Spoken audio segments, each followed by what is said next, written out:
আসসালামু আলাইকুম বন্ধুরা, আশা করি আপনারা সকলেই ভালো আছেন। বন্ধুরা, আজকের এই ভিডিওতে আমরা হযরত লোকমান হাকিম ও তার পুত্র এবং একজন ফেরেশতার বিস্ময়কর ঘটনা সম্পর্কে বলতে চলেছি, যা শুনে আপনি বিস্মিত হয়ে যাবেন। তাই ভিডিওটি একেবারে শেষ পর্যন্ত দেখবেন। লোকমান হাকিমের নাম শোনেননি এমন মানুষ খুবই কম আছে। জ্ঞান ও প্রজ্ঞায় তাকে চিরস্মরণীয় করে রেখেছে। অনন্তকাল জ্ঞান পিপাসুরা তার জ্ঞান দিয়ে তৃষ্ণা নিবারণ করেছেন। তাকে আল্লাহ তাআলা বিশেষ জ্ঞান ও প্রজ্ঞা দান করেছিলেন এবং পবিত্র কোরআনে মানুষের নসিহত হিসেবে তার কথাগুলো বর্ণনা করেছেন। তার নামে পবিত্র কোরআনে একটি সূরা রয়েছে। লোকমান হাকিম নবী ছিলেন কিনা সে ব্যাপারে মতভেদ রয়েছে। ইবনে আব্বাস রাদিয়াল্লাহু তাআলা আনহু, জাবের ইবনে আব্দুল্লাহ রাদিয়াল্লাহু তাআলা আনহু এবং সাঈদ ইবনুল মুসাইয়িব রাদিয়াল্লাহু তাআলা আনহু এর বর্ণনায় উদ্ধৃত করে সুফিয়ান শহরে রহমাতুল্লাহি আলাইহি বলেন, তিনি নবী নন, বরং আল্লাহর একজন সৎ বান্দা ছিলেন। ইমান বাকবি রহমাতুল্লাহি আলাইহি ওয়াসাল্লাম বলেন, একথা সর্বসম্মত, তিনি নবী নন, বরং ফকির ও প্রাজ্ঞজন। যে আসর দ্বারা তার নবী হওয়ার প্রমাণ হয় তা মূলত জয়ী বা দুর্বল। মাঝারি ইবনে খাসির তাফসিরে সূরা লোকমান আয়াত 12। একদা লোকমান হাকিম তার পুত্রকে নসিহত করে বলেন যে, যখনই তোমাকে কর্মজীবন ঘিরে নেবে তখন একটি কথা অন্তরে গেঁথে নেবে, এই বিবর্তমান নসিবে লেখা ছিল এবং এটি তোমার জন্য ভালো কিছু নিয়ে আসবে, যা আল্লাহ তাআলা কর্তৃক নির্ধারিত। সবসময় আল্লাহ তাআলার প্রশংসা করবে, কখনোই বলবে না যে এই মুসিবত কেন আমার উপরে পতিত হলো, এবং কখনোই মহান আল্লাহ তাআলার নাশুকর করবে না। মনে রেখো, এর দ্বারাই হয়তো তোমার আরো বড় কোনো মুসিবত কেটে যাবে। এই কথা শুনে লোকমান হাকিমের পুত্র বলল, পিতা, আমি আপনার কথা মন দিয়ে শুনছি এবং আমার অন্তরে গেঁথে নিয়েছি। কিন্তু পিতা, আমি এটা বুঝতে পারছি না কেন মুসিবতকে আমার নিজের জন্য ভালো মনে করব। আমার বোঝার শক্তি এখনো অতটা পোক্ত হয়নি এবং আমার ইলম এখনো পর্যন্ত সম্পূর্ণ হয়নি। সেই হিসেবে আমি এখন আপনার এই কথাটি মানতে নারাজ। পুত্রের কথা লোকমান হাকিম মন দিয়ে শুনলেন এবং বললেন, হে আমার পুত্র, মহান আল্লাহ তাআলা যুগে যুগে অনেক নবী রাসূল পাঠিয়েছেন আমাদের হেদায়েতের জন্য।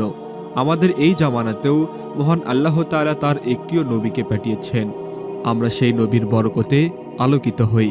তার কথা শুনলে তোমার বিশ্বাস তীব্র হবে, দিন পোক্ত হবে এবং এটি এক প্রকার জ্ঞান অর্জন। আর এমন একজনের কাছ থেকে জ্ঞান অর্জন করা উচিত যে মহান আল্লাহ তাআলার রহমত প্রাপ্ত এবং একজন জ্ঞানী মানুষ। এ কথার পর লোকমান হাকিম এবং তার পুত্র তাদের জিনিসপত্র গুছিয়ে নেয় এবং খুব ভোরে গাধার পিঠে চড়ে তারা তাদের গন্তব্যের উদ্দেশ্যে বেরিয়ে পড়ে। তারা বেশ কিছুটা সময় এভাবে রাস্তা অতিক্রম করে আর তারা পৌঁছে যায় এক জনমানবহীন জঙ্গলে। তারা তাদের জিনিসপত্র সেখানে রাখে। এরপর দুপুর হয়ে যায় আর তখন ছিল প্রচণ্ড গরম, আর এই গরম তাদের সহ্য সীমার বাহিরে চলে গিয়েছিল। এ অবস্থায় আরেকটি মুশকিল এসে হাজির হয়। তাদের সমস্ত পানি এবং খাবার ফুরিয়ে যায় আর গাধাগুলো ক্লান্ত হয়ে পড়েছিল। এটি দেখে লোকমান হাকিম এবং তার পুত্র গাধার পিঠ থেকে নিচে নেমে আসেন যাতে সেগুলোর কষ্ট না হয়। এরপর তারা পায়ে হেঁটে পথ চলতে শুরু করে, কিন্তু এতে তারা আরো হাঁপিয়ে যায়। এরপর লোকমান হাকিম তাদের সামনে একটি ছায়া এবং ধোঁয়ার মতো কিছু একটা দেখতে পায়। তিনি মনে করলেন সেখানে হয়তো কোনো মানুষ রয়েছেন, তাই তিনি সেদিক এগিয়ে গেলেন। হঠাৎ তার পুত্রের পায়ে কিছু একটা প্রচণ্ড জোরে আঘাত হানে, অর্থাৎ তার পুত্র হোঁচট খায় এবং সে তীব্র ব্যথায় চিৎকার করে ওঠে। লোকমান হাকিম দেখলেন তার পুত্রের পায়ে কোনো একটি পশুর হাড় গেঁথে গিয়েছে এবং সেখান থেকে ফিনকি দিয়ে রক্ত বের হচ্ছে। কিছুক্ষণের মধ্যেই তার পুত্র প্রচণ্ড যন্ত্রণা এবং রক্তপাতের ফলে অজ্ঞান হয়ে পড়ে। ফলে লোকমান হাকিম খুব দ্রুত তাকে নিজের কোলে নিয়ে নেন এবং অনেক কষ্টে তার পা থেকে সেই হাড়টি বের করে আনেন। তার পুত্রের এই অবস্থা দেখে লোকমান হাকিম কাঁদতে শুরু করেন। তার চোখের পানি যখন তার পুত্রের মুখে পড়ে তখন তার পুত্রের জ্ঞান ফিরে আসে এবং জ্ঞান ফেরার পর সে বলে, পিতা, আপনি আমাকে শিখিয়েছেন যে কোনো বিপদে আল্লাহ তাআলার ওপর ভরসা রাখতে এবং মুসিবতকে নিজের জন্য ভালো মনে করতে। কিন্তু এখন দেখুন, আমার এই মুসিবতে আপনি কাঁদছেন।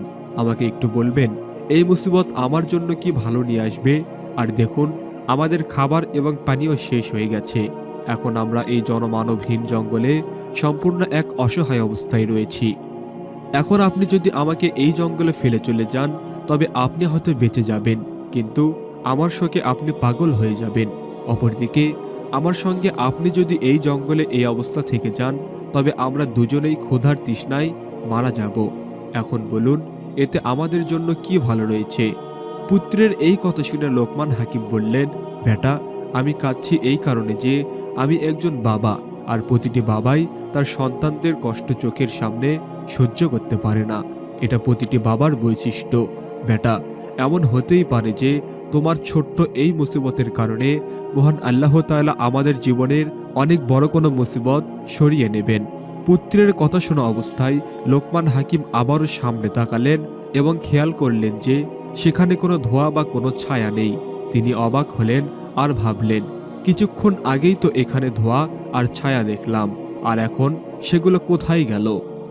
তিনি ভাবলেন, হয়তো আমার প্রতিপালক আমাদের জন্য কোনো সাহায্য পাঠাবেন। এই ভাবনার মাঝে তিনি খেয়াল করলেন তার সামনে দূর থেকে হাসিমুখে কেউ এগিয়ে আসছে এবং সে খুব দ্রুত তাদের সামনে আসে। একদম সামনে এসে সে আবার গায়েব হয়ে যায় এবং লোকমান হাকিমকে উদ্দেশ্য করে বলে, তোমার পুত্র এইমাত্র মহান আল্লাহ তাআলাকে নিয়ে কি বলেছিল?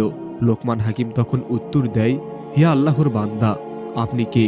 আমি আপনাকে দেখতে পাচ্ছি না, শুধু আপনার আওয়াজ শুনতে পাচ্ছি। তখন জবাবে আসে, আমি আল্লাহ তাআলার একজন ফেরেশতা, আমাকে শুধু আম্বিয়া কেরামই দেখতে পারে, এই জন্য আমি আপনার নজরে আসছি না।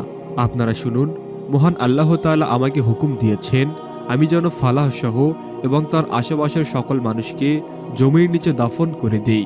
আমাকে খবর দেওয়া হলো আপনারা দুইজন শহরের দিকে এগিয়ে আসছেন। তখন আমি মহান আল্লাহ তাআলার কাছে দোয়া করি তিনি যেন আপনাদের এই শহরে না আসতে দেন। এই কারণে মহান আল্লাহ তাআলা আপনার পুত্রের পায়ে এই হার বেঁধে দিয়েছেন যেন আপনারা সে শহরে প্রবেশ করতে না পারেন।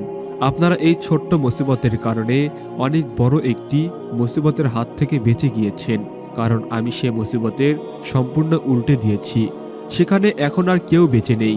এরপর সে ফেরেশতা তার হাত মোবারক সে যখন পায়ের উপর রাখে এবং সঙ্গে সঙ্গে সে তখন ভালো হয়ে যায়। এরপর তিনি খালি পাত্রে হাত রাখেন এবং সঙ্গে সঙ্গে তা পানিতে পূর্ণ হয়ে যায়।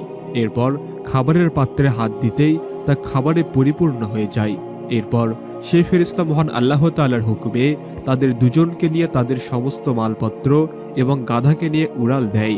ফলে চোখের পলকে লোকমান হাকিম তার পুত্র সহ নিজেকে তার ঘরে আবিষ্কার করেন। এভাবেই মহান আল্লাহ তাআলা লোকমান হাকিমের পুত্রের ঈমানকে শক্ত করে। যদি সে ওই দিন ধ্বংসপ্রাপ্ত শহরে আসতো তবে কি সে বেঁচে ফিরে আসতো? কখনো আসতে পারত না। মহান আল্লাহ তাআলার কাছে দোয়া করি তিনি আমাদের সমস্ত বিপদ থেকে রক্ষা করুন। আমিন।